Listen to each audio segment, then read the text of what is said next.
Hello, my friends. It's getting harder to know where to begin because the conveyor belt of conflicts, regime change chatter, and manufactured moral panics never stops. One day it's Venezuela, the next it's Iran, then Greenland, then Gaza, then Syria, then back to Ukraine. Each crisis presented as urgent, righteous, inevitable, and somehow always requiring Washington's firm action. Meanwhile, the language of the so-called collective West keeps sliding into something uglier and more revealing.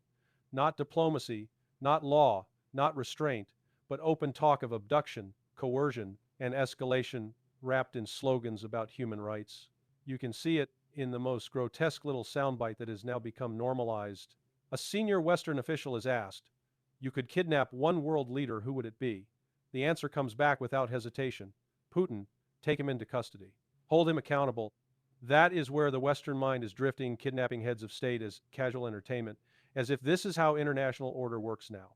And it fits the new fashion perfectly, because after the Maduro operation, everything is suddenly framed through the lens of snatching leaders, capturing them, and treating sovereignty as an obstacle to be overcome rather than a principle to be respected.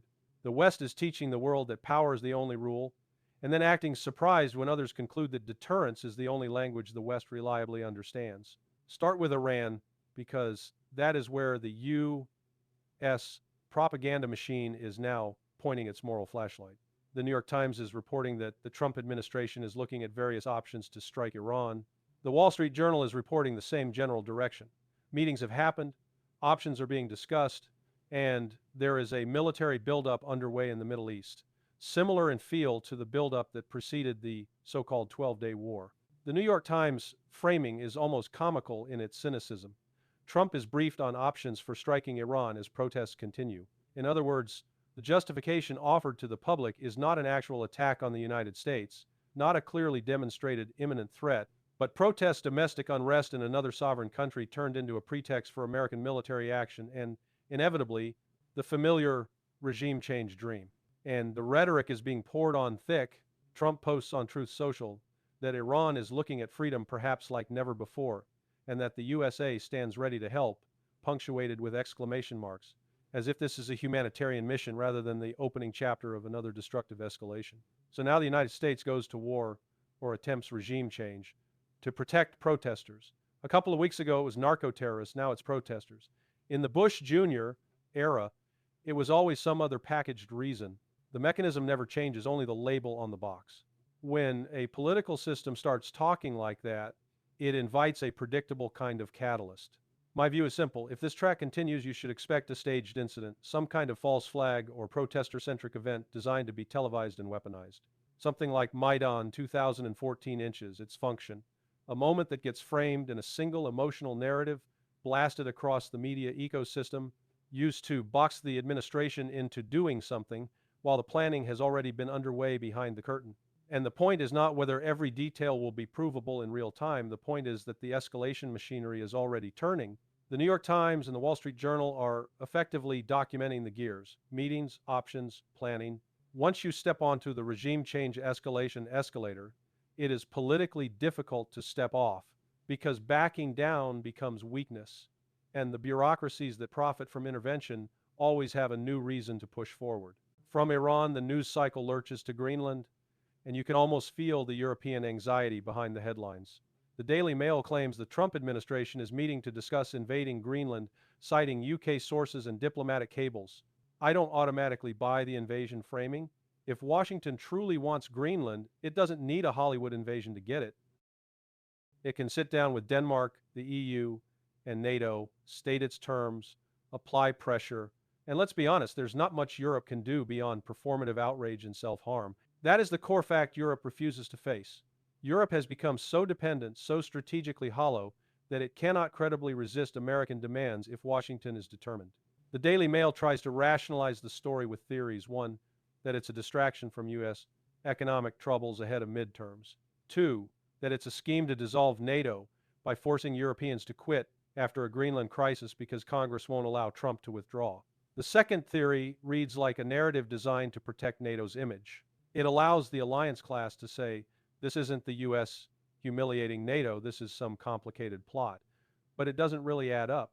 Trump has attacked NATO as a freeloader, demanded higher spending, pushed for figures like 5% and said Europe benefits more than the US. But he hasn't consistently framed NATO exit as his core objective in the way this theory suggests. What he has done is treat alliances transactionally as leverage and use threats as bargaining tools. What's more likely is something simpler: a price tag, a deal, or a bluff designed to scare NATO into more spending or to force concessions on Arctic posture, basing rights, minerals, shipping lanes, and strategic positioning. I do believe Trump wants Greenland, rare earths, Arctic control, a forward position to contain both China and Russia, and yes, ego, legacy, the symbolism of territorial expansion, the way past American presidents did it. There's a reason he appointed the governor of Louisiana as an envoy for Greenland. That's not the move of someone casually riffing. It's a move consistent with intent. Then the Daily Mail drops a line so absurd it becomes a perfect emblem of the age, that U.S. generals are trying to distract Trump from a Greenland invasion by proposing less controversial measures like intercepting Russian ghost ships used to evade sanctions or launching a strike on Iran. Read that again. Don't do the illegal Greenland thing, do the legal Iran bombing thing, or seize Russian ships. It's like the world has been flipped upside down and then scolded for not pretending it's right side up. And the supposed source says the Greenland idea is crazy and illegal, as if illegal has ever stopped Washington when it wants something. That's why I remain skeptical of the invasion narrative as presented. The contradiction is too blatant. Greenland is illegal, but striking Iran is fine. Greenland is illegal, but maritime seizures are normal. This is not a legal system. It's a power system with legal language used as decoration. Britain and the EU respond with their usual theater.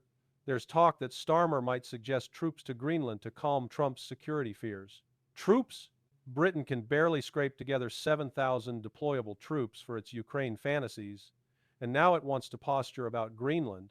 What does that even mean? 100 troops? 500? It's not deterrence. It's a stage prop.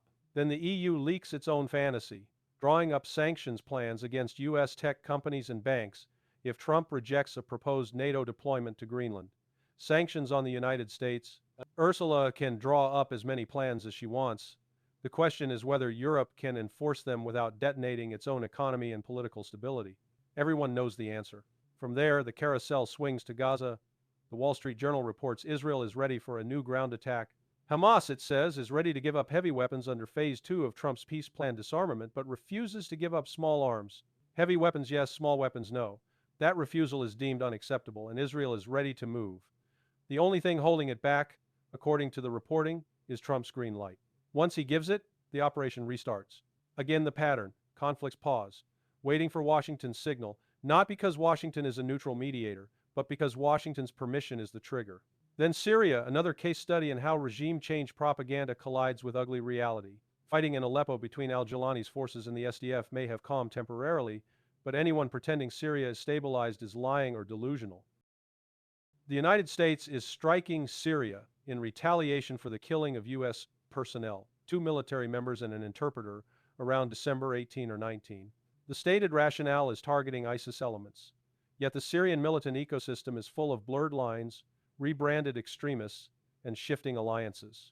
Al-Jawlani himself has a past tied to al-Nusra and the al-Qaeda universe, and now he's treated at least sometimes as a partner or useful node by the very powers that claim to be fighting terrorism. So what is Washington doing when it bombs ISIS while the broader arrangement allows extremist networks to be laundered into legitimacy when convenient? Is it clearing competition for al-Jawlani? Is it managing internal militant rivalries? Is it simply responding to an attack with the usual kinetic reflex? In Syria, every explanation is ugly, and none of them resemble the fairy tale we were sold: remove Assad, and Syria blossoms into democracy. That promise was always propaganda.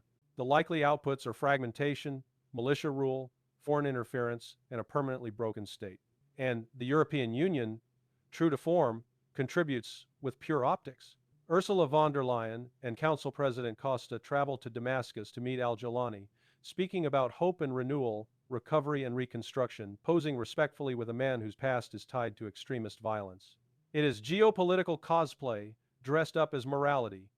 The beard is trimmed, the suit is expensive, the photo op is clean, and suddenly Brussels announces renewal. Critics respond with the obvious. If anyone still needs proof that Brussels doesn't care about human rights, this is it. You can't posture about values while you shake hands with a figure whose record is soaked in the very crimes you claim to condemn. Ursula then pivots to Iran with the standard script. Iranian streets echo with footsteps of men and women demanding freedom. She says freedom to speak, gather, travel, live freely. Europe stands fully behind them. Europe condemns repression. Demonstrators must be released. Internet access restored. Fundamental rights respected. The hypocrisy is so thick it becomes almost artistic. Europe tightens speech controls and censorship mechanisms at home, then lectures others about freedom. One week, Brussels scolds Trump for flirting with sovereignty violations over Greenland. The next week, Brussels openly cheers regime change in another sovereign state. Consistency has never been part of this brand. Only performance is. Now look at Ukraine. Notice how it has slid down the priority list because the same political machine has lit too many other fires. Ukraine used to be first. Now it's last because the self-styled peace president era is feeding conflicts faster than anyone can keep up. Macron signals France will send 6,000 troops into Ukraine if there is a ceasefire, alongside the 7,500 Starmer supposedly wants to send under the same conditions. Macron convenes French political elites across parties reportedly, including Marine Le Pen, briefs them, and they respond, "You need UN approval. Russia sits on the Security Council. Approval will never be given. Therefore, don't you dare do it." Macron tries to calm the room by claiming the troops would be stationed far from the front line in western Ukraine, away from danger. And that is where European fantasy collides with Russian reality. Western Ukraine is not a sanctuary. Oreshnik proved that in the Lviv strike near Poland. If French and British troops sit in the West, they are still within reach of a system the West cannot reliably counter. So Macron's reassurance is not reassurance, it's denial. Medvedev's message, paired with footage of the Oreshnik strike, cuts through the nonsense. European dimwits want war in Europe. Russia has said 1,000 times it will not accept European or NATO troops in Ukraine. Macron keeps peddling pathetic bullshit. If they insist, this is what you'll get. That's the strategic point Europe keeps refusing to process. Russia has drawn clear red lines, and it has demonstrated the capability to enforce them, including against the safe rear areas that European leaders treat like a magical shield. Then comes the Maduro capture story in U.S. tabloid packaging. The New York Post claims the United States used a secret weapon during the raid, something that caused nosebleeds and vomiting blood among Maduro's security detail, suggesting sonic or directed energy effects. Whether every technical detail is true is almost secondary to what the narrative is doing. It is glamorizing state abduction as a triumph and presenting covert coercion as a cool gadget story. And that, in turn, feeds the grotesque new fad, Western officials openly fantasizing about kidnapping other leaders next. It's not an accident that the "kidnap Putin" comment lands in this moment. The West is normalizing outlaw behavior, then calling itself lawful. That drift into absurdity continues in the clown world layer, which is funny only until you remember these people control militaries. Machado talks about sharing a Nobel Peace Prize with Trump if she can get a meeting, treating the prize like a tradable asset in exchange for power. But the Nobel Committee clarifies the obvious. The prize cannot be transferred, divided, sold, revoked, or handed to someone else. Once announced, the decision remains in force forever. So Trump doesn't get a Nobel via political barter, and you can practically hear the resentment brewing. Then Britain gives you more of the same. John Healey says he'd kidnap Putin, as if that is statecraft. And the censorship theater rolls on with the panic about Grok Musk's AI potentially being blocked in the UK and Australia, allegedly because it can generate AI bikini images, among other things, as if other major AI systems can't do the same. The selection is political, not moral.